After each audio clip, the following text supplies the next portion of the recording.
Hey, what's happening? Before we jump into the show, I wanted to see if you had any music on a hard drive. You have a band, you have a project, and you want to self-release your own music. Well, there's an easy way to do it. You can go to distrokid.com/VIP/hyphenate and go get your music up on all the streamers. You keep 100% of your royalties, and you can get 30% off by using this code.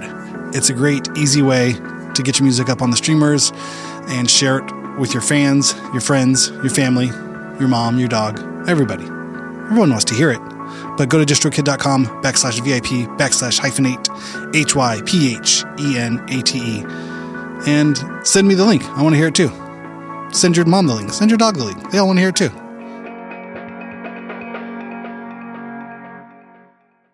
For the last 16 years, I put, blood, sweat, and tears and kind of my soul into this doc. And so now it's like, and it's been mine for so long. And like now I'm at this point where I'm like, it is no longer mine, and I can let go of it. Now everybody can see it.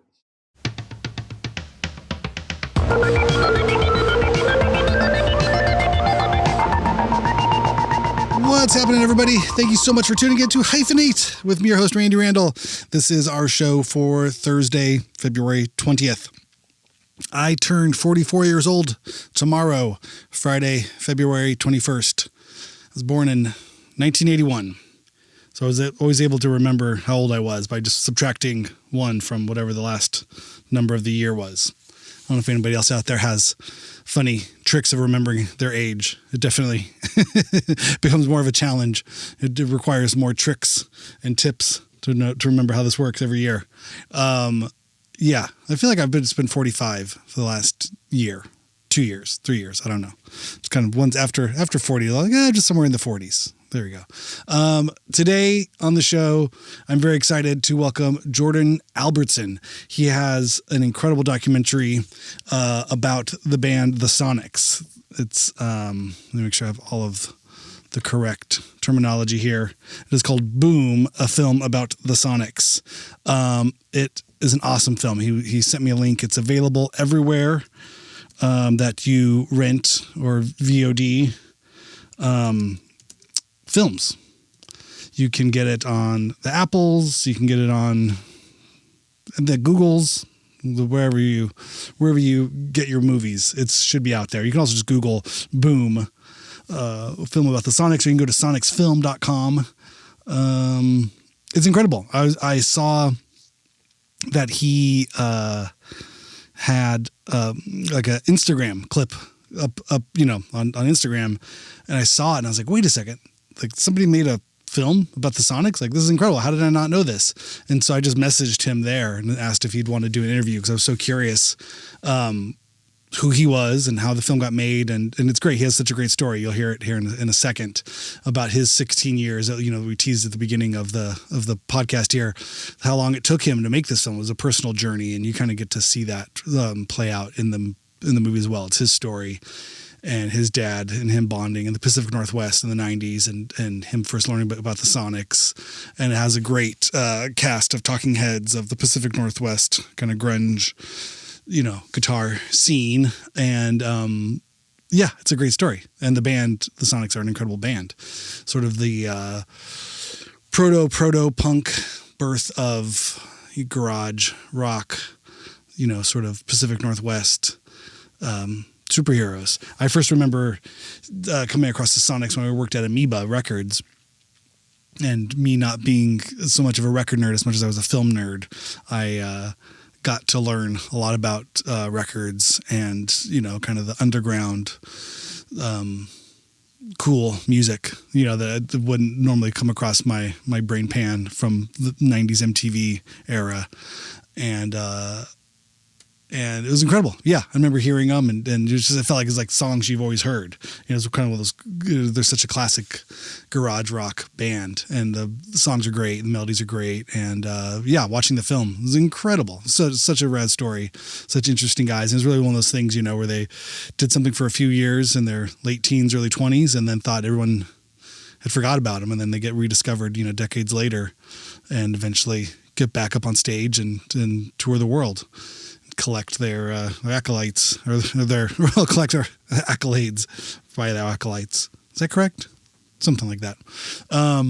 But Yeah, it's really cool. Jordan's got a great story. The band, the Sonics, obviously have a great story, and without doubt, great music. So yeah, go to sonicsfilm.com, and also just go to anywhere you watch your films. Amazon's got it. Apple's got it.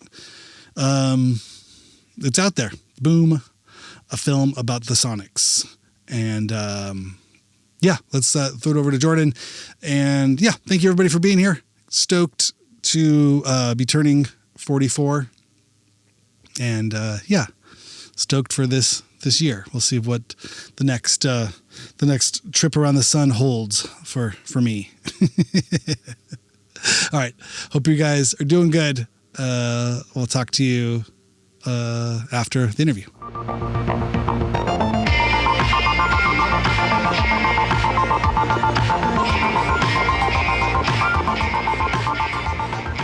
Jordan, thanks so much for joining on Hyphenate today, man. It's great to meet you.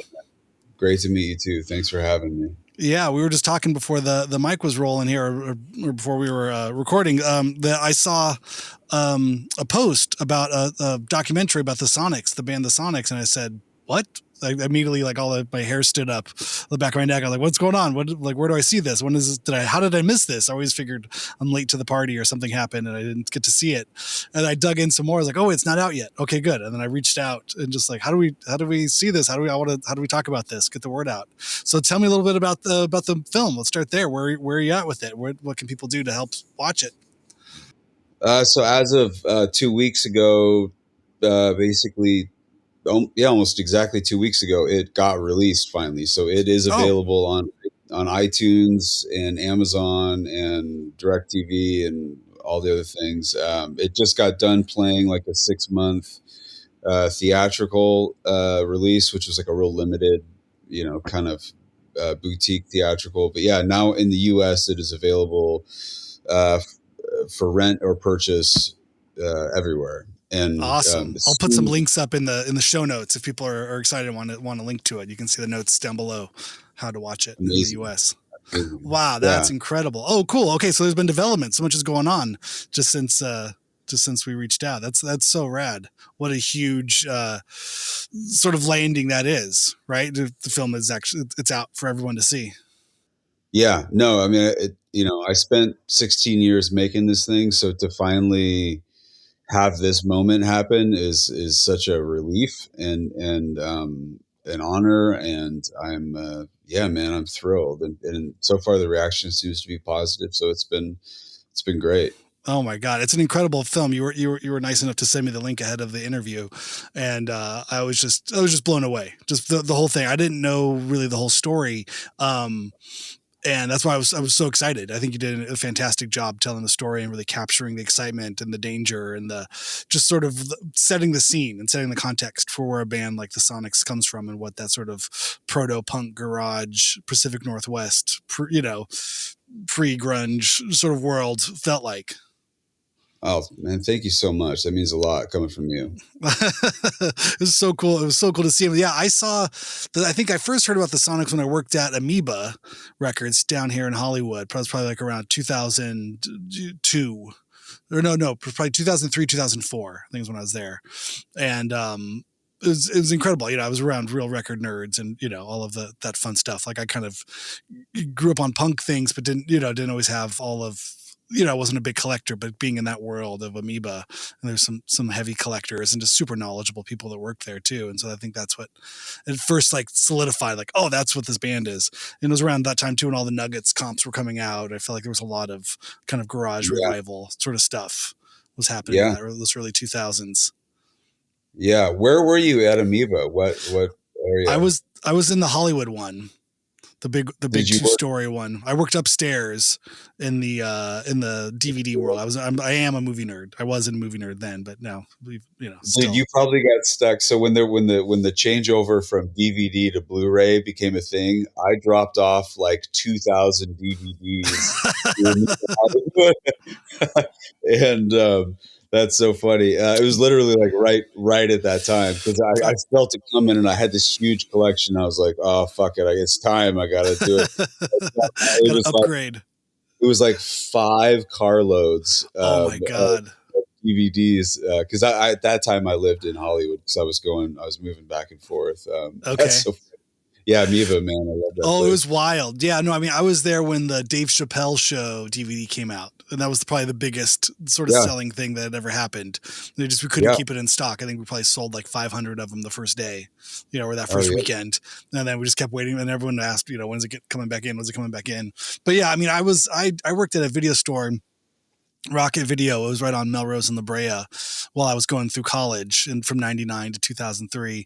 And I saw the VHS to DVD thing come in. Like I get to be this aged person. Tell my kids, oh, I was there before there was DVDs. I remember I even got interviewed by the local Channel 13 News that was just down the street in La Brea about this new thing called the DVD, and I I taped it on VHS that night. They interviewed that came out of the video store, like, what's this new DVD thing all about?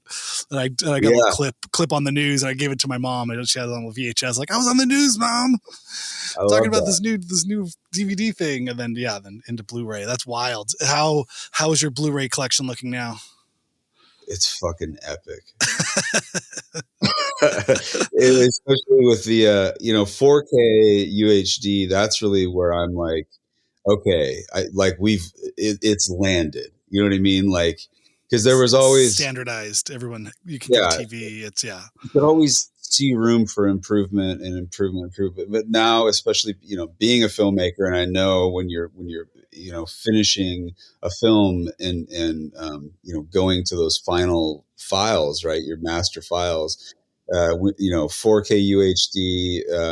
I mean, that really is about as long as they do a good job mastering it. I mean, that really, there's nowhere else to go. And with streaming being such a shit show, yeah, I buy like crazy, especially from like the boutique, like the Vinegar Syndromes and the Severed films. And I mean, dude, I just go nuts with that stuff because I know that a lot of that stuff that they can license it for a year and then it can like just disappear, and all the Hong Kong stuff. I mean, you never know when that shit's just gonna literally disappear, And the first movie I made was a feature called The Standard, and we shot it on film.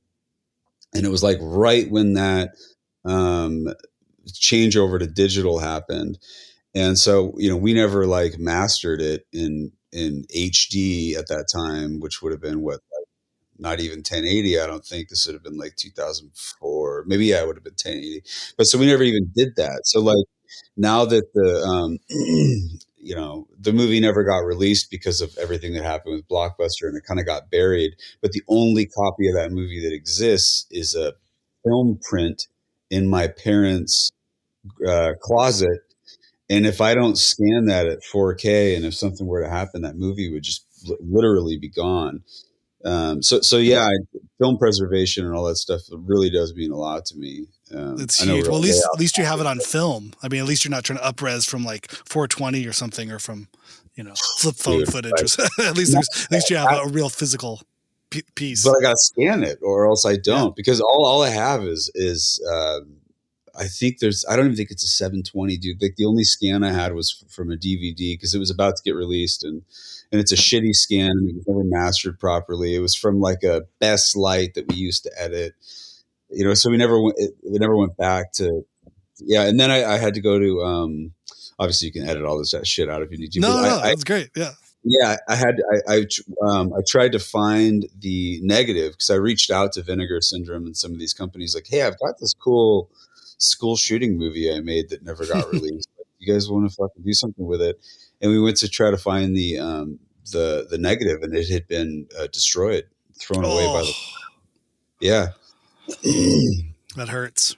Fucking, the world. And so when I eventually made Boom, and going through the final mastering process, like I understand just how important it is to archive this stuff. And I've even thought of, if I ever make any money, to strike a print, just to have a print of the film, because it is really one of the only ways to have something, kind of Tangible neat. that Yeah, doesn't live on a hard drive.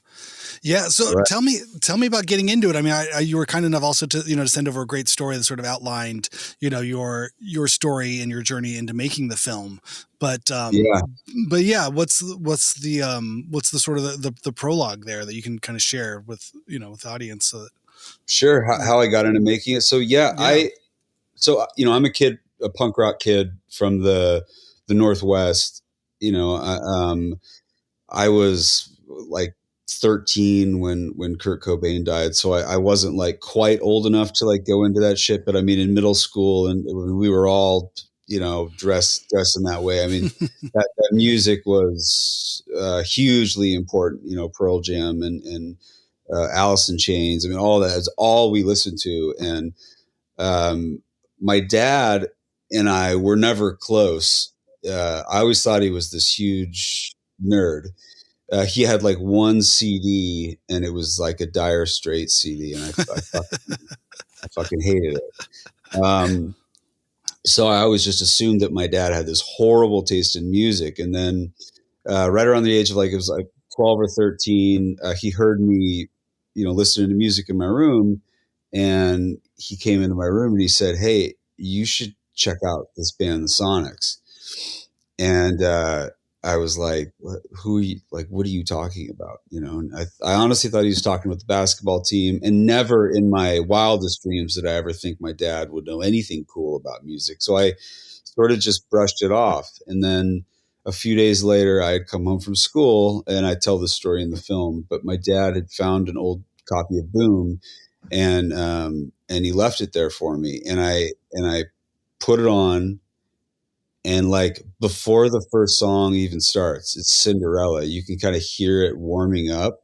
And I mean, I'm getting the chills thinking about it. It made the hair on the back of my 13-year-old neck stand up. And I was just like, what is this? And then the song starts, and it like, I, I couldn't believe how awesome this record was. And just front to back, I was like, what the fuck? So it was like my nerdy dad dropped this like punk rock knowledge bomb in my lap. And then you go and you look at this thing, and it's like, what, 1965, 66. And, when you get into punk rock music, of course it's like, well, it started with as you're getting into it, it's like, well, it started in 77. And it's like, no, no, no, no. Then there was the New York Dolls. And then it's like, well, hold on. There's the MC5. And then it's like the Stooges, right? And that's about as far back as you can go. And all of a sudden, here's my dad dropping something that I was kind of like, oh, whoa, this is even before all that. Like, how did my dad how did my dad know about this? And so I asked him, I was like, hey man, what is this? Like, how did you? And he's like, oh yeah, when I was in college, these guys would play bowling alleys and shit, and they were fucking crazy. They'd hang from the rafters, they'd fucking blow the speakers out. He's like, they were crazy. And so it became this thing that him and I bonded over. And my dad had kind of an interesting history. He had joined the military and really like never listened to any music past like 1970. So I was the one that introduced my dad to AC/DC and Black Sabbath and a lot of these other Led Zeppelin. Like, he didn't know any of that stuff. Like, it was like the Beatles, the Stones, a lot of the British stuff, and obviously the Beach Boys and shit. And then, whatever the local bands were at that time, which was like the Wailers and the Sonics. So yeah, so he introduced me to the Sonics, and then I introduced him to all this other stuff. And so it became this like this thing for us to talk about and relate to. And so that was really kind of like the starting point for my father and I, and our truly our like relationship.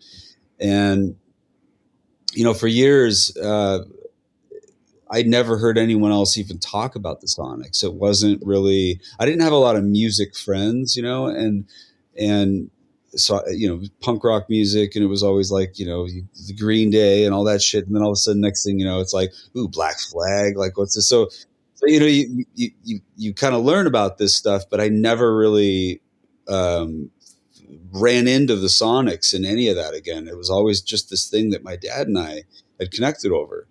And when they reunited, I was living in LA, and I was I was directing music videos and trying to get my film career going. And I read in this Rolling Stone magazine that the Sonics had reunited. They were selling out arenas in Europe, and I was like, "What the fuck?" And then they had just announced that they were going to play this concert in Seattle, and it was going to be their first hometown show, and it was on Halloween night at the Paramount Theater, and this is in 2008. So I called up my dad, and I was like, "You're not going to believe this, Dad. The Sonics have reunited. They're playing Halloween night at the Paramount Theater. I'm flying up. We're going." And so we went, and it was amazing. And it was about halfway through the show. I remember just sitting there or standing there, and I was looking at this amazing thing happening on the stage, and I just said to myself, "I'm going to make a fucking movie about the Sonics." And so that's really what I consider like the night that I started working on this film. Because after that concert, I went back to my dad's house, and I spent a good hour like digging around the internet trying to find some sort of a connection to the band. And I was able to find this email address that said like management@sonics.com. And so I wrote this wild pitch about this movie that I wanted to make, one I never made, but this huge, very expensive movie that I thought I could do, where I would, interview all the band members and do this like Fincher-esque kind of like visual retailing of the history of the band, because I knew that footage probably didn't exist to them back in the day. And so the response I got back from this manager was from this guy Buck Ormsby. And so I get this response from Buck, and he's like, "Hey, you sound like an insane person. Why don't you come down to Tacoma, and why don't we get some coffee and let's talk about this?" And so I realized like, oh, this is like Buck Ormsby from the Wailers, who was the bass player from the Wailers. Buck also produced the original two Sonics albums. So Buck is this like kind of legendary music figure in Northwest music history. And here he is managing the band on their reunion, which I was just like, this is so bizarre. And I think what happened is, when the band finally got offered reunions, they just didn't know who else to call. So they called up Buck, because he was the guy that did that shit for him back in the 60s. So anyway, so Buck and I got together, and I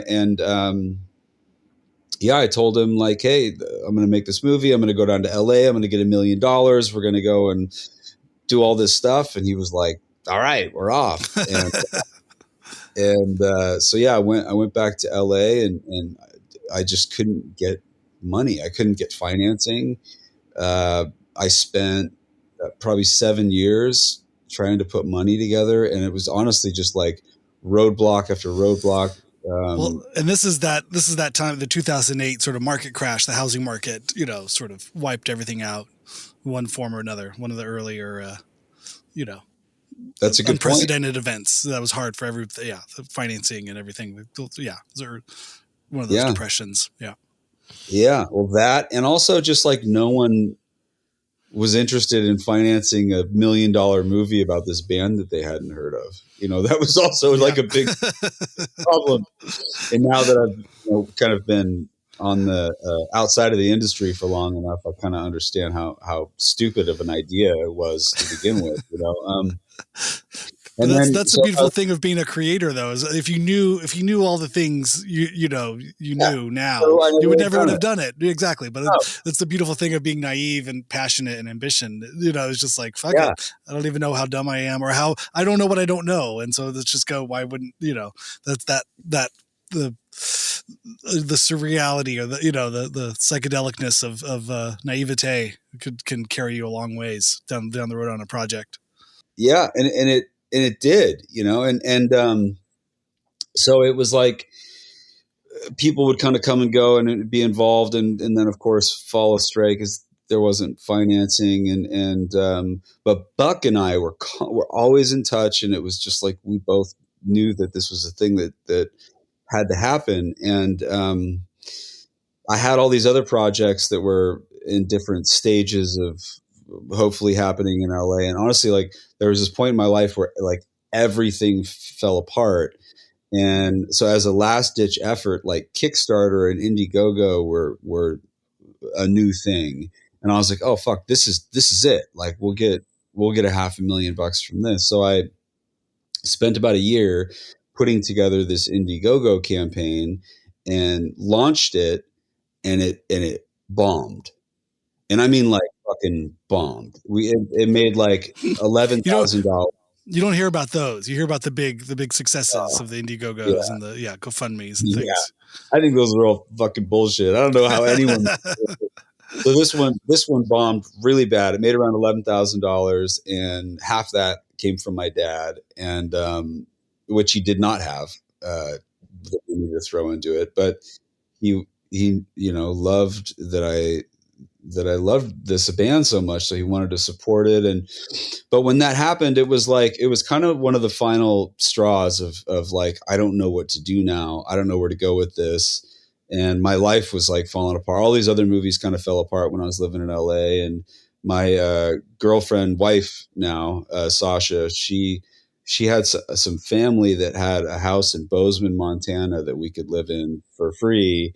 And it was like a lifeline. And they knew somebody that had a sushi restaurant out there that I could get a job at, because I couldn't even get a job at like Whole Foods. I mean, it was like rock bottom. And so right around the time we decided to move, Buck passed away. And so that was like truly the final thing, because I loved Buck. Him and I become really close. But on top of that, he was also my connection to the band and to like rock stars. Like I hadn't really established those connections with any of these guys yet. And it was like, well, the fucking movie's dead. Like it's for sure dead. My career is dead. I give up. And so we went out to Montana, and I mean, just to give you an idea, dude, like we drive into Montana with a U-Haul. I got flip-flops and a pair of fucking shorts. We get caught in this fucking snowstorm out of nowhere. And like, I remember like hopping out of the car, trying to figure out if we could even drive any further. And I got my flip-flops and shorts, and my dog steps out of the car and he looks at me like, what the fuck? And I remember just thinking like, this is my fucking life now. Like, this is it. And I roll into this town, Bozeman. I'd never been there before until we moved, and we move into this house, and yeah, man, I start working at this restaurant. I didn't even talk about all my history and past with movies because I was ashamed and embarrassed and felt like a fucking failure. And I felt like I let Buck down, and it was just sort of humiliating. So I settled into that life, and I was super depressed and definitely a raging alcoholic around that time. So I took up this job, and I was basically like the door guy at this super busy restaurant.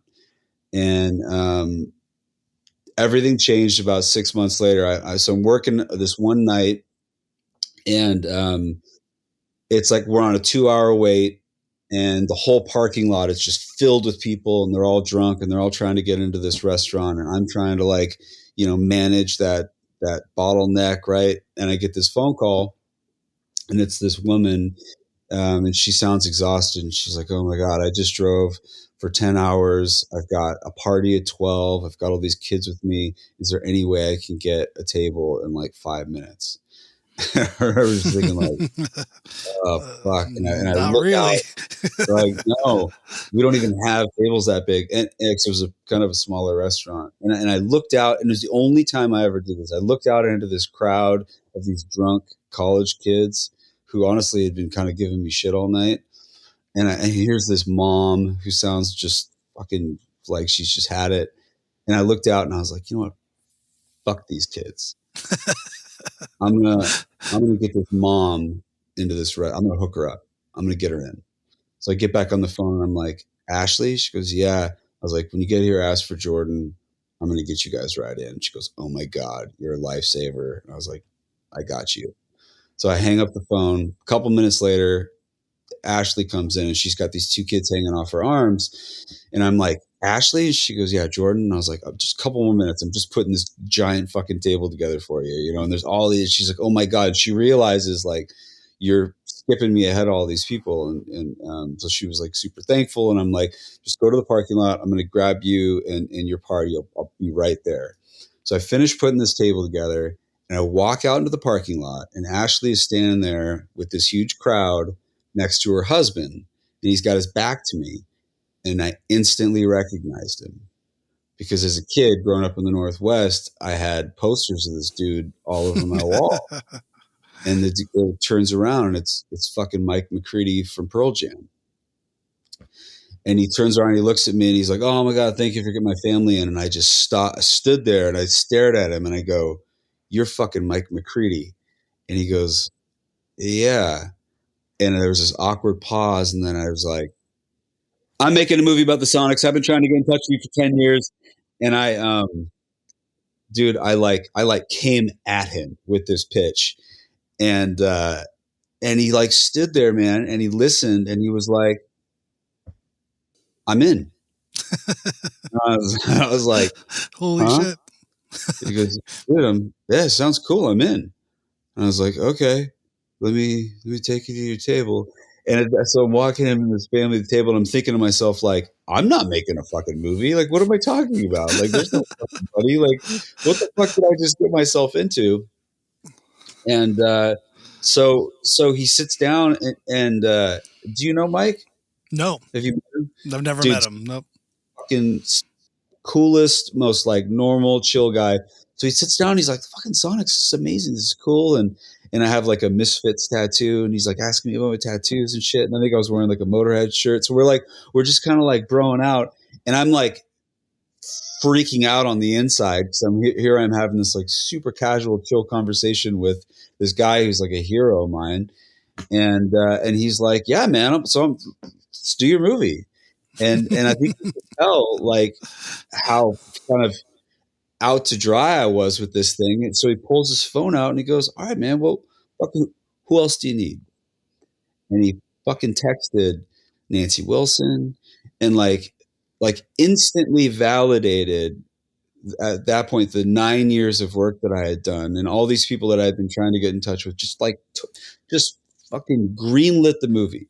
Amazing. And how much had you shot at that point? Like, had you been shooting with Buck? And you said you went on tour, went to Europe with them. Is that right? At that point? Yeah.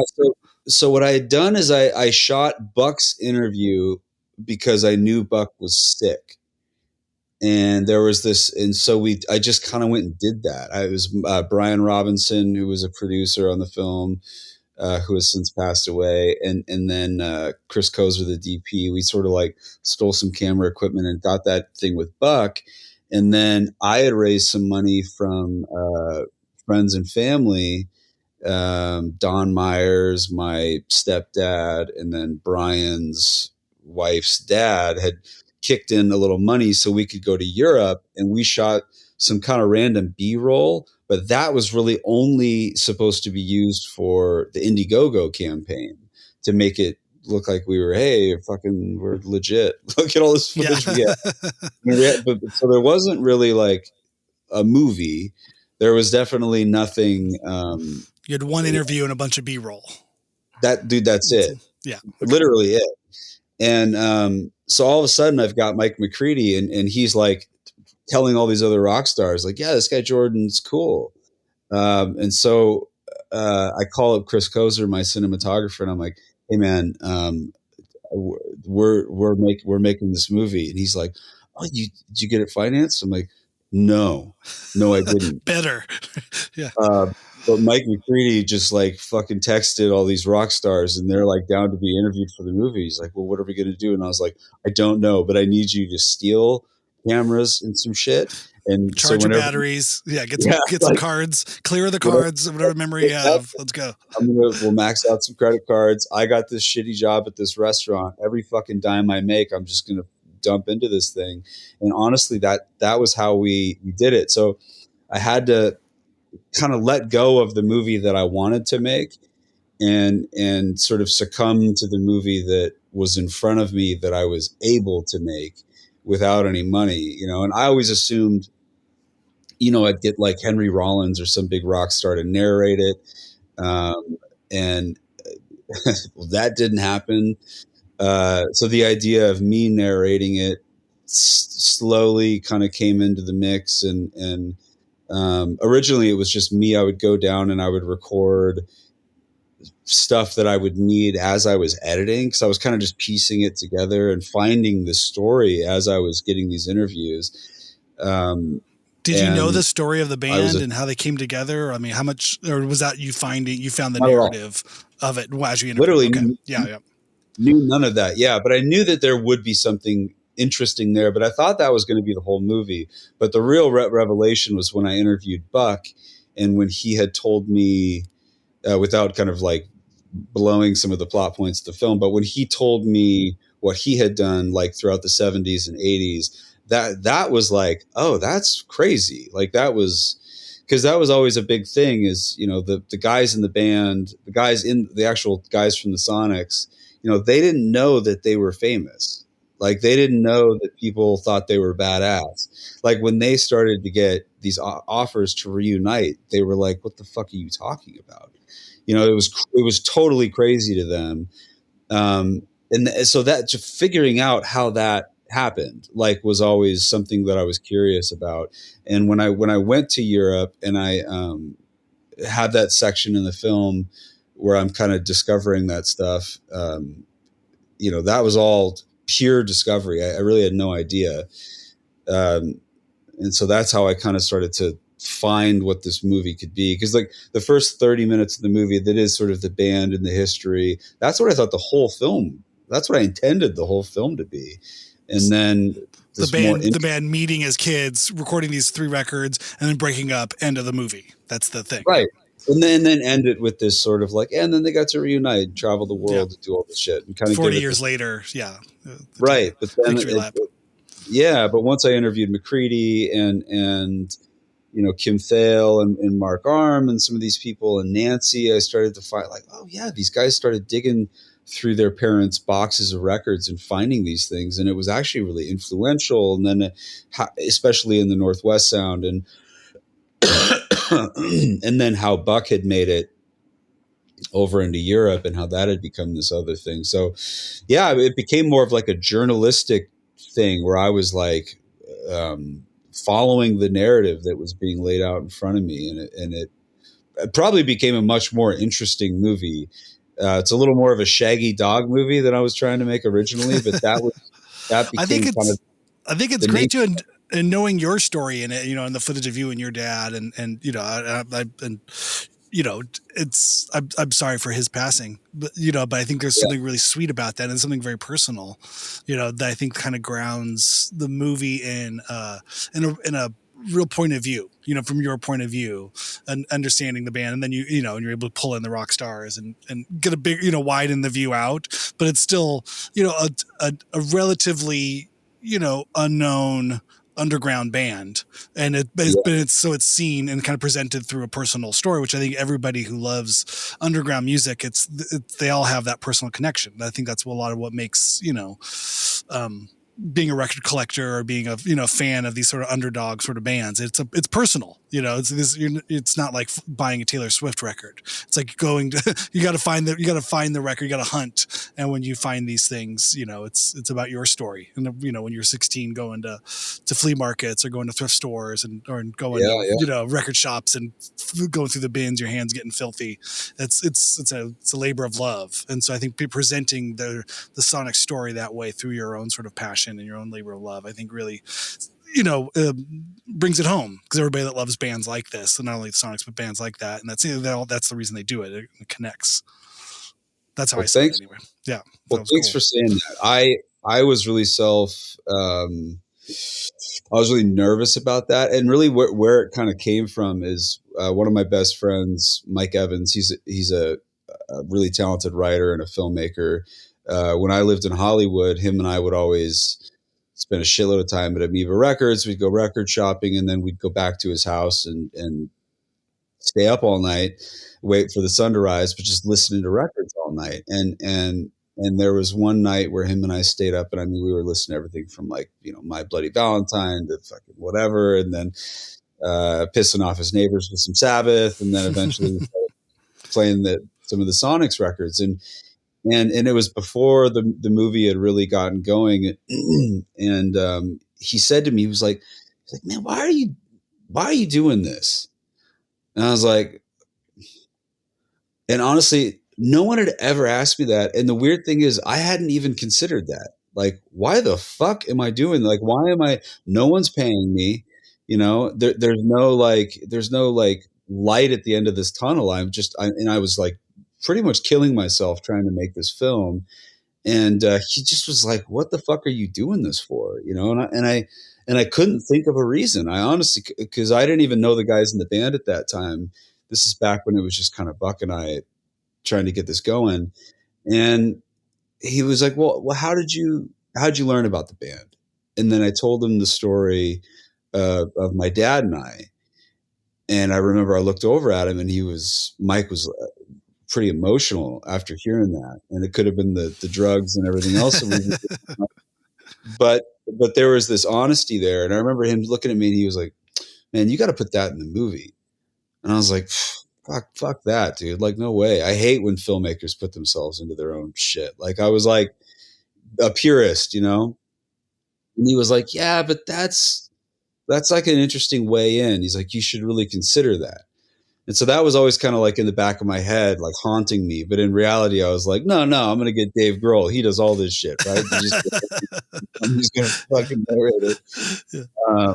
And then later on in the process, once I started to try to cobble a film together, I sent a really early cut. This is before there was an ending or anything, to a friend of mine named Scott Mosier. And Scott produced Clerks, Mallrats, Chasing Amy, and Dogma. So he was like Kevin Smith's guy.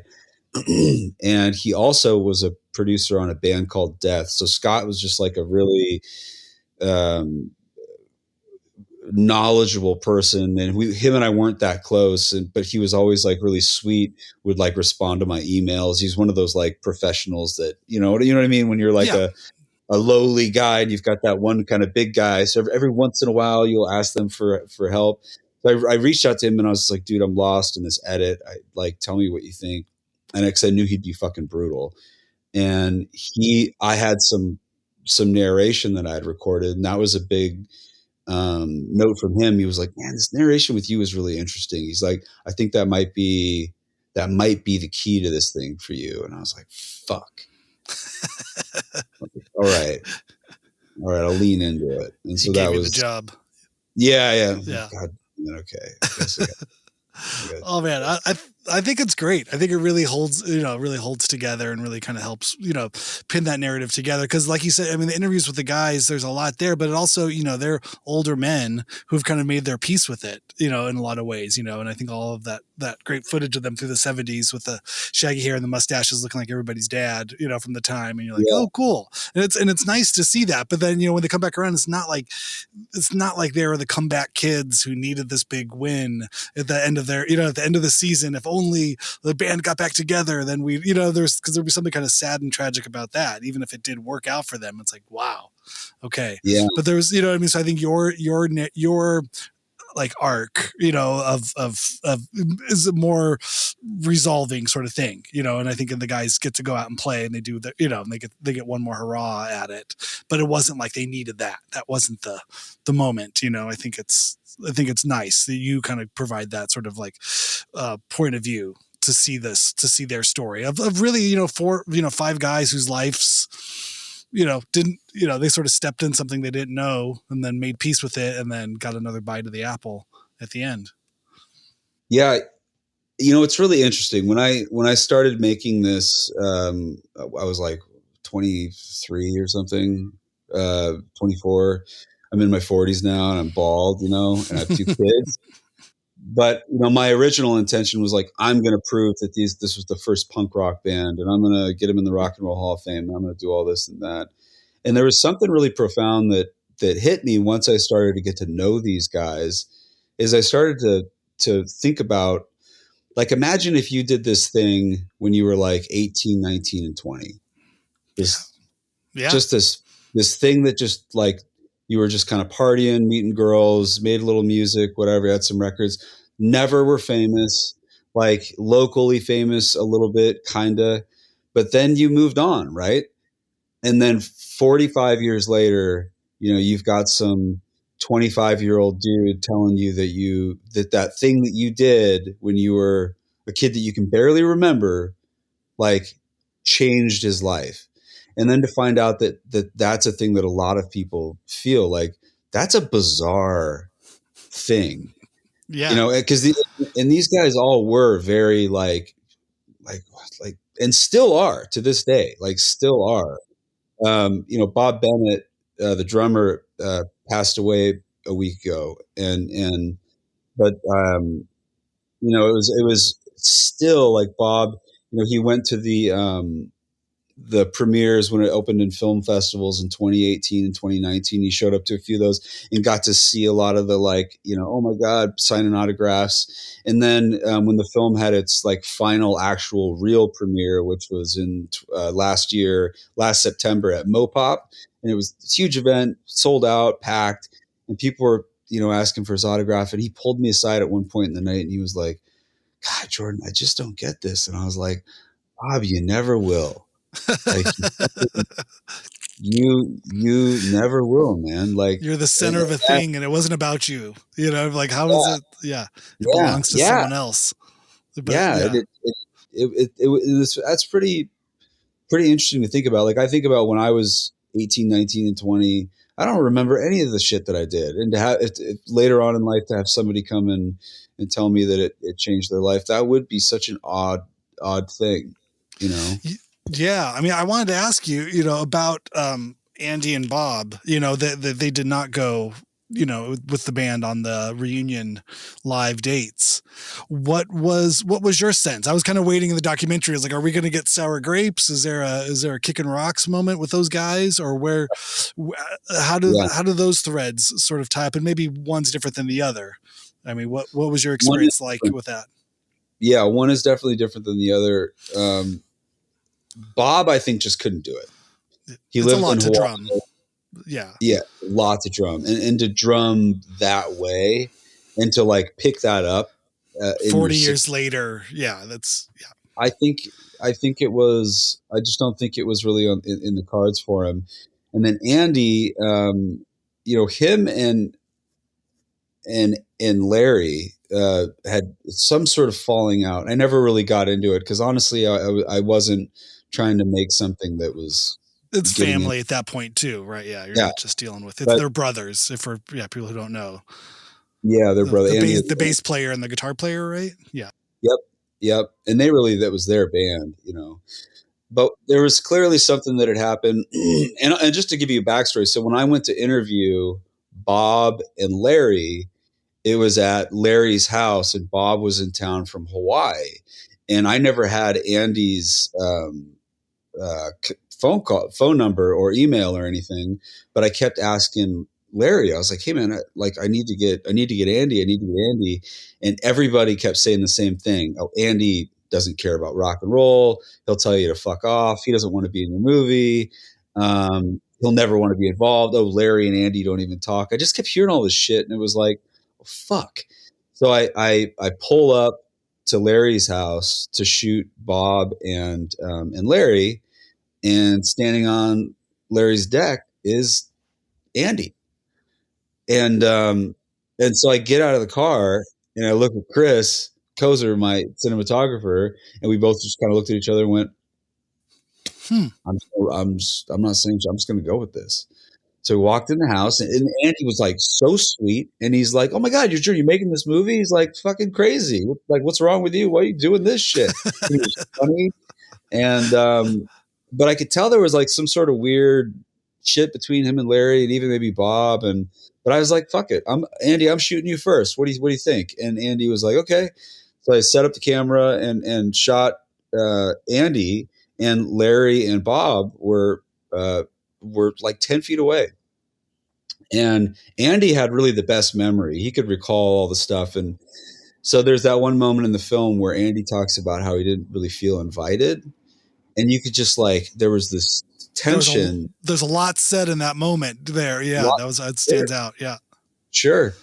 And so I kind of sat there, and I remember thinking to myself, like, do I want to fucking And then I was like, I don't give a fuck about whatever bullshit these two guys have, because who gives a shit? And Yeah. I'm not into salacious nonsense anyway. So I want to know about the music, man. And That's so yeah. we kept going. And then by the end of it, it was really special. Like all three of them were talking and laughing. And I guess it was the first time that those guys had really been in a room together in a long time. And I don't know what facilitated Andy showing up, or if he heard that it was happening and was like, motherfuckers didn't invite me or whatever. But it's the way it happened. And then, 4 or 5 years later, when the movie did have its first festival premiere in the US at the Tacoma Film Festival, Andy and Larry drove together. And so I think that there's been some mending of some fences there. And I think and then once they watched the film, I think it was kind of emotional, and Andy has continued to show up and be supportive when he can. I mean, his health isn't great. He's got, his knees are kind of banged up but yeah, I mean, if that, maybe there was some mending of fences there, who knows, through that process, or just kind of reviewing it. And yeah, even though, I mean, you shot those interviews, probably 6 years after the reunions had ended. They stopped playing probably around 2016, you said? Something in that yeah, range, some of them were right around that time. They were so spread out. Yeah. Okay. All right. Yeah, I know. I was thinking, I saw them I had to look it up here. The Sunset Junction was at 2009. Okay. I wanted to say 2008, but it was 2009. They played here, in LA. I don't know. Were you at that show? No, I was not at that show. Okay. But I caught him in LA. I went to a bunch of shows in Europe, and then I caught him in LA when they did the Roxy. Do you remember that one? Oh, I didn't go to that one. I think, yeah. Oh, it's all right. Yeah. But yeah, no, it was incredible. I remember them coming on, and I think everybody, it was the kind of thing, we were there to see our friend's band. And then we're like, who's up next? Like, wait, the Sonics? We're like, that's there's already a band called that. Like, why would somebody else call that name, or, use that name? That's weird. And then you see these old guys setting up, and you're like, wait, what's going on? And then they start playing the song. We're like, wait, it's that band, the Sonics? I think it's sort of, we'd missed the whole thing where you're like, wait, from those records, from this, wait, this is what, like, it wasn't until they started playing that I think it sort of rippled through the crowd. I think there were some people that knew and were standing up front, but it's kind of an outdoor festival sort of thing. Like, more and more people started flooding the stage. Like, wait a second, like, this can't be real. This can't be right. Yeah, man. They sounded great, and they were powerful. It was alive. They sounded ferocious, and it was huge, and it was fun. I remember I think everybody there we were young. We were in our 20s, and it's like we knew the records from, like, record collector kind of things. It was just like, holy shit, we had no idea this is what we're going to see today. Yeah, I remember Sunset Junction. I remember seeing the Buzzcocks there when I lived there. It was one of the. Yeah, it was awesome. Yeah, they still sounded good. I saw them not at that festival, but at different festivals. It's like, yeah, they still sounded good. They did, yeah. It's until amazing. Pete passed away. Yeah, I saw them too when they did it was like at the Fonda or something. It was the last time I saw them. My buddy Mike, who told me to put my story about my dad and I. The first song the Buzzcocks came out, Mike and I were like trying to start the mosh pit. And he went down and shattered his arm. Oh God, damn. Yeah, that's rough. This buddy, he shatters his arm. I mean, it was like in half. Oh. And he goes to the back, and they're like, "Oh my God, we got to call you an ambulance." And he goes, "No, I'll get 2 vodka sodas, doubles." And he stood there with his arm like busted in half, watched the whole show, and then called an Uber to the hospital. He's like, "I'm not." Goddamn. But he wasn't missing Buzzcocks. He's that kind of guy, Mike. That's amazing. Yeah. That's just amazing. Yeah. Wow. Well, yeah. What an incredible story. And then even after you finish the film, there's still, then what's the journey like there? Then, that doesn't sound like it's. No, you finished it around 2019. You said 2020. 2018. So I got like a version of the movie festival ready. And it was getting denied from film festivals. It got like SIFF didn't want it, the Seattle International Film. And I was like, oh, dude, like, how do they not want it? This is tailor made for them. Well, fuck them. They didn't want it. but they didn't. And so I was thinking like, oh, we're fucked. Like I made a piece of shit. No one is interested in the movie.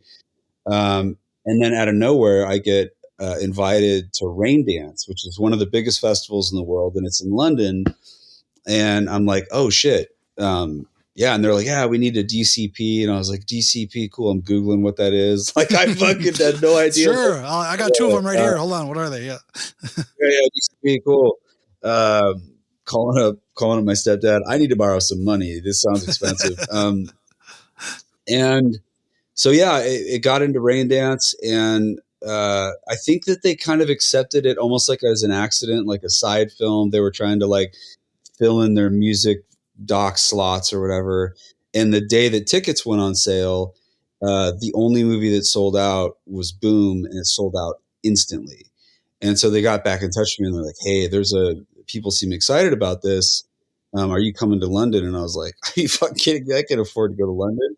But they're like, maybe you should go to London. So I figured out how to get out there, and I went, and it was overwhelming. The movie, people flew in from all over the country to see the film, and it was like this room full of like punk rockers. And by the end of the film, they were all, crying, and I had to go up and do this Q&A, and I could barely hold it together, because of the Buck Ormsby of it all. And then all of a sudden the movie started getting invited to festivals. And so basically for about a year and a half, I kind of traveled the country and the parts of the world with the movie, and it started to win awards, and it was overwhelming, and it was great.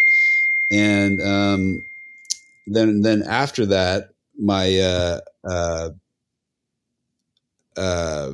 basically the last film festival that it played at was in 2019, and it was in October. And so I was like, okay, I had watched the movie so many times. I knew that it was, that I wasn't finished with it. And then I wanted to shoot some more interviews, and I wanted to like work on it and get more archival stuff. And plus, once the movie started to win awards, all these archival people that I had been reaching out to who had never emailed me back all of a sudden started responding like, oh yeah, we have all these pictures and stuff you could use. And I also wanted to cut about 10 minutes of the film out. So I had really been kind of working on all that in my head while I'd been touring the movie for a year and a half. So in 2019, when it played its last festival, I was gearing up to kind of finish the movie and get it out. And my brother died suddenly. Oh, so sorry. And then the day of his day before his funeral, my wife found out she was pregnant. And then 3 months after that, COVID. And so, and I was the only one who was making this movie. Like there wasn't like a team of people. So I basically had to just sort of pause on everything. And my wife, who was pregnant, and this COVID and all this other shit was going on. And then, my brother had passed away. And so about a year went by, and then things with COVID kind of started to settle down. And we had our son, and I was like, okay, I'm going to open these files back up and get this movie going. And right around that time, I got a phone call from Larry Paripa, and he was like, hey, Jordan, it's Larry. All this COVID shit, I've had some extra time on my hands. I finally got around to cleaning my garage. I found these 2 boxes that say Sonics on it. And I was like, well, what's in the boxes, Larry? He's like, I don't know. What's in the box? What's in the box? What the fuck's in there, Oh shit! How much of it as this edit am I gonna have to rip open? But it's gonna be worth it. Like fuck. It can't be good. You at that point you almost don't want anything good. You're like, it's not. It's not usable, right? I don't have to fly up there and look at your. Shit! I gotta go. Well, I'm in Montana, right? Yeah. And I'm like, well, can you just look in there? And he's like, no. But next time you come to Seattle, just let me know, and we can come out and check these things out. And I'm like, okay. And then also right around that time, I got this email from Kim Thale, who I had I'd probably sent like 20 emails to and never got a response from him. This is like years ago. And out of the blue, he kind of responded back to me like, oh yeah, this fucking movie sounds cool. I'll do the movie. And I'm like, okay, I got Mike McCready, who's like my, my fucking Eddie Van Halen of the Northwest. Like, dude, and Kim was like the shit. Like, these are my guys, fucking Yeah, it's Soundgarden. great. Like, I got to do it. So I called up Chris Kozer and I'm like, all right, dude, I got an interview to shoot. I'm going to come out. I got these mystery boxes from Larry. I got to see if there's anything good in there. And so I went out there and I go to Larry's garage, and literally the two boxes are filled with everything I had been looking for. All the newspaper clippings, like basically the Paripa's parents had kept like a diary, um, while their kids were in this cute little band, the Sonics, right? So it was all this shit, dude. And I finally, I was like, okay, I can scan all this stuff, put it into the film. Went and shot this interview with Kim, and it ended up being really amazing. And he's another just a really cool guy. Great interview. Shot some more B-roll, and then I spent about 2 months recutting not recutting, but kind of folding this stuff into the film to kind of give it more of a polish. And as soon as I put the pin in that, we found out my father was sick, and he had terminal brain cancer. And so I had to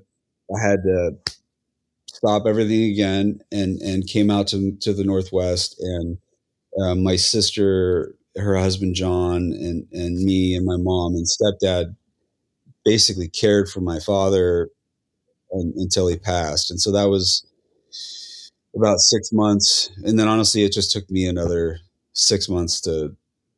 I was kind of a mess. Yeah, understandably. So that was. And then the film, obviously being this film that tells a story about my dad, it was like I didn't even want to look at it. It was so painful.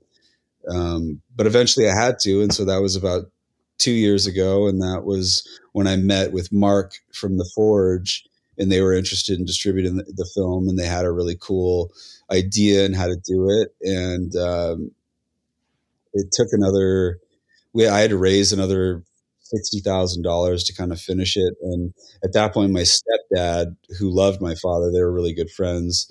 He kind of stepped up and said, like, okay, like what bills need to be paid?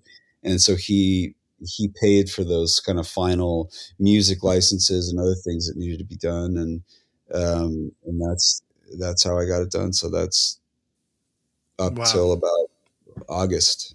And then the Wow. movie got released in theaters in September, and now it's finally out on VOD. So that's That's incredible. What a story. I mean, you wouldn't have expected it from when you started, like say in your 20s to now this. So so much of you in there. Yeah. It became like this meta, thing. But it's out now. Yeah. It's How no does it longer. feel? It feels great. Feels great. I'm really proud. It's odd because like I'm like a narrative filmmaker. I'm interested in like writing and directing, and documentaries or something. I thought I'd always do kind of on the side for fun. And then all of my narrative stuff fell apart. And for the last 16 years, I put, blood, sweat, and tears and kind of my soul into this doc. And so now it's like, and it's been mine for so long. And like now I'm at this point where I'm like, it is no longer mine, and I can let go of it. And I'm glad I got it out. I'm glad Bob obviously got to see it. I'm glad my dad got to see it. And I'm glad it's now everybody can see it. It's huge. Well, it's a beautiful film and a really, really cool story, not just of the band, but of your story, your personal story in there. And I think it really, really comes across, you know what I mean? Just that power of music and its place in history. And it's sort of a, just that kind of review of, we think about, I don't know if it was, as we all get older, like, what does this all mean? Was this even, why do we do any of this stuff? I think I left watching the film with that kind of renewed sense of like, it matters. Culture matters, art matters, and all this stuff. And, and I get down on whatever political stuff goes on from day to day. And what is this all, what are we saying? What are we doing? How do we, how do we get through this stuff or just find those motivations. But I think for me, just kind of grounding it in watching it in 2025 and just kind of felt a little bit of an uplift of like, fuck yeah, this is it. Even if you don't feel it at the time, you know what I mean? Those expressions and that art, that I think everybody makes. I would say 90% of people who are picking up instruments or a paintbrush or a camera, whatever we're doing, isn't appreciated in our lifetime, let alone 40 years later having to do this rediscovery. So I think there's something about the film, I think, that sort of speaks to that sort of thing of like, it's not futile, art matters. Yeah. And like, like said in the film, you're never too old to rock and roll. I was like, when that quote came out. Yeah. Yeah, man, I really appreciate it. I'm glad you liked it. I'm glad it's out there, and it's a fucking trip, dude. Yeah. Oh, it's incredible. What's next for you now, kind of in this space, of coming out of this? Yeah, I have a doc. I'm possibly going to put together. It deals with different subject matter, kind of heavy subject matter. We're looking for some financing, and then I actually have a horror film that I spent the last couple of years writing, and I'm about to turn that in, and hopefully that'll be the next thing I shoot. I really want to do something just completely different from a music doc next, and then I'm always making music videos and stuff. So yeah, just kicking, just being a dad, man. I got these 2 little kids I got to raise. That's great. If nothing else ever happens, at least I got this one movie done, and Yeah. we'll see. Yeah, that's great. And you guys are in Montana still? No, we recently moved back to the Northwest. So I'm actually on Whidbey Island. Oh, wow. That's beautiful up there. Yeah, you know it? You know that's the great. area? We what did we do? We played oh God, what's one of the islands we played? We played the Lumi Island. It's kind of not too far from there, right? Yeah, Lumi. Those are early days. We had our friend oh gosh. Anyway, our friend he grew up out there, and so he's invited. Like, we played a backyard party just to say we played on this island. It was gorgeous. It was so fun. God, you guys aren't doing backyard parties anymore, are you? It's been a while. It's been a while since we rocked a backyard party, but hey, you never know. It could happen. I got a backyard. I'd be fucking just let me know, man. I got another island. There we go. More Pacific Northwest islands. Yeah, we're not too far from that. Yeah, we played in Tacoma, which was funny. I was watching, and watching the film. I was like, with this tour we did 2 years ago, there was a crazy like art center right in the middle of Tacoma now. I don't know if you've been around through that area. I think it was put together by one of the Walmart heirs. One of the kids was trying to like funnel their Walmart fortunes into something good, giving something back, and created this really like state of the art, like performance arts center right in the middle of downtown Tacoma. Yeah, dude. There's a ton of shit. You guys ever play Olympia? There's a lot of really cool stuff down there. Are you touring at all anytime Nothing. soon? No, we did. We had a record out in 2022, and that was our third for Drag City. And then, we're kind of just hanging loose. I think we're grappling with our own sort of age in some ways. No age has an age in some ways.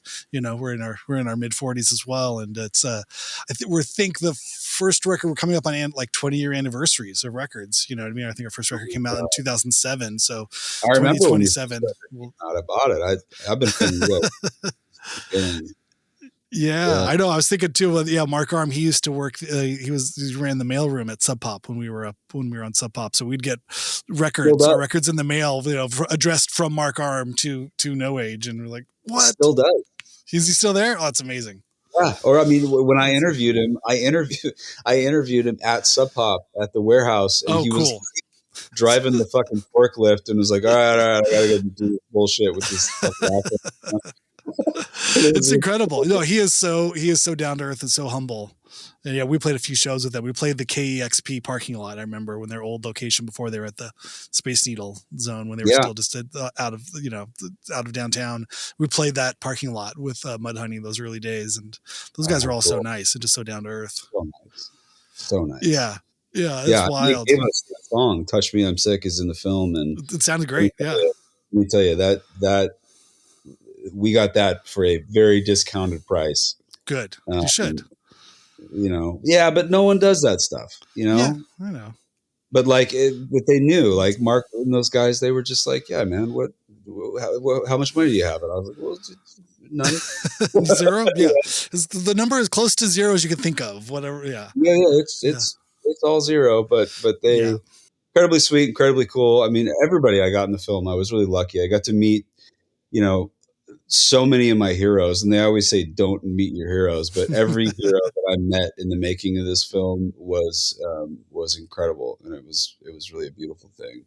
That's so cool. I know. I think as I was watching it too, I was like, because I remember it was around this time when I learned about Sonics. It was also, kind of the rediscovery or sort of the repopularization of the Wipers, another incredible Oh yeah, seminal, Pacific Northwest band. I was like, it's like, where's the Wipers doc? Greg is still alive, as far as I know. they're all alive. They're all doing stuff, but they don't play, or you know what I mean. And his story is so personal, or it's so much of the time now, you know what I mean. I think of just his whole personal story. Like, I really would love to see a Wipers doc. I imagine somebody out there is doing what you're doing, just going on from shoestring to shoestring, pulling something together. I hope so. Same Isn't thing. he out in Arizona? I think so. I don't know. I mean, I follow him on the socials and don't really see anything. I don't know enough to know. I know he had played some shows, and I was lucky enough to know Grant Hart before he passed from Husker Du, and we played a couple shows with him and his story. It was just like, oh god, another one. Like, you know what I mean? I think the Husker story is so powerful. Bob put out a great book. But the Grant story, Grant's insane. Grant's was such a unique person, and to really understand his life and kind of all the things he went through, I want to see movies from all these people. I'll tell you, after making a music doc, like I get why they don't get made, because they're incredibly complicated to put together.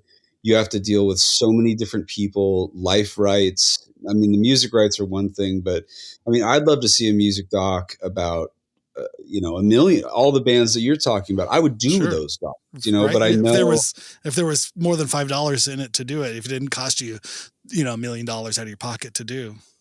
Even just, but like, why isn't there a Misfits doc? I'd heard that there was a Replacements doc that was going to get made, and that got shelved. But you're dealing with so many different personalities, and it's incredibly difficult. And I think the only reason that this one really got made, as far as like the guys in the band allowing it to get made, is because, after trying to make it for so long, I think they honestly just felt fucking bad for me, that they were like, we gotta just sit down for this. Come on, this poor kid, he did it. Yeah, movie. He's gonna kill himself if we don't. But I get it, man. They're hard. Yeah. They're hard. Well, it's a funny one too. And I think about this a lot with like reissues of, in bands, and this kind of, way of honoring bands who have broken up or have, for whatever reason don't perform anymore. And then you get this kind of like, in some ways your Frankie Valli's, sort of like, you hopefully reanimate, you're not reanimating a corpse and getting it on stage.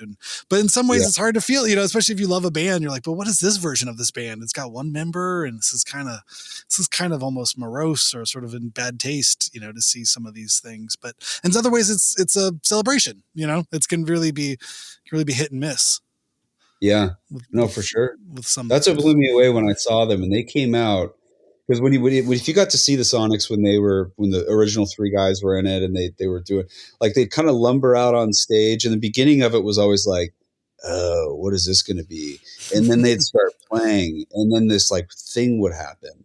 And I got to be on stage a few times when they did it, and man, it would, like, once they got into a few songs, it's like those 18-year-old kids kind of came out again, and the crowd just fed off it. It was this amazing energy to see. Those shows were insane. Those were real deal Sonic shows. I'm so glad that I got to see them. Yeah. Yeah, that's amazing. Yeah, like I was saying, in 2009, seeing an outdoor festival, we've been there all day. Sun's just going down. These old guys get on there like, this can't be. It was like you said, it was kind of it was a slow ramp up, and then once it got going, they're like, this is fucking rad. The whole crowd is into it. Yeah, man. It was really good. Awesome. Well, Jordan, thank you so much. Do you want people to follow you? Are you looking for how can people keep up with what you're doing and support you in your next journeys? Yeah. No, yeah, I'm on Instagram and Facebook. Just at Jordan Albertsen with an SEN. The movie is Sonic's Film 2024 is the at handle, and yeah, follow, support the film. And right now it's available to rent or buy on Amazon and iTunes, and I think like DirecTV and a million other things, but and soon to be released internationally. And we are also going to be doing like a Blu-ray and probably like a vinyl soundtrack here pretty soon. So Oh, yeah, there's amazing. going to be all sorts of Amazing. stuff to check out. Very Yeah. cool. All right. Well, yeah, everyone go watch it. You will not regret your hour. What is it? Not even hour 20, right? What is the clock in under? 76 Yeah. minutes. 70, yeah, it's great. It goes by so fast. It's a beautiful story. Yeah. Really well done. I didn't Thank want you, to Jordan. waste time. I want to make it snappy. It's great. No, it flies by. It's perfect. Yeah. Well, thanks for your time here. I really appreciate it. And yeah, I hope everyone goes out and watches the film. Look forward to seeing what you do next. Awesome. Thanks. All right, there you have it. Jordan, thank you so much for coming on. Hyphenate, it was awesome talking with you. What a great story. Everybody, do yourself a favor and go see the movie. You can follow them on Instagram, like you said, at Sonic's Film 2024. You can also follow Jordan at Jordan Albertsen, SEN, and go just watch the movie and go listen to some Sonics, put some records on. And yeah. Let me know, you can write me here, at hyphenatehalftime@gmail.com. Let me know what you thought of the movie. Let me know what you're up to. What are your bands doing? Send me your demos. I still want to get more demos in. If you're putting stuff up on distrokid.com using the code or using the link distrokid.com/VIP/hyphenate, send them to me. I want to hear what you're up to. And I will have my 11-year-old son review your band name as well. Let you know what the kids think of your band name. And yeah, it was awesome. I really appreciate it, Jordan. Thanks for coming on. The Boom, the Sonics film is out everywhere. Go watch it. You will not regret it. It's an incredible film about an incredible band, and Jordan really put himself in there put himself out there, put himself in the movie and put himself out there making this thing and really, holding the line for 16 years to make this project a reality. It's definitely inspiring. And all right, I'll see you on Monday. Have a fun weekend. I know I'm going to have a fun 44th birthday bash. And yeah, talk to you on Monday. Bye.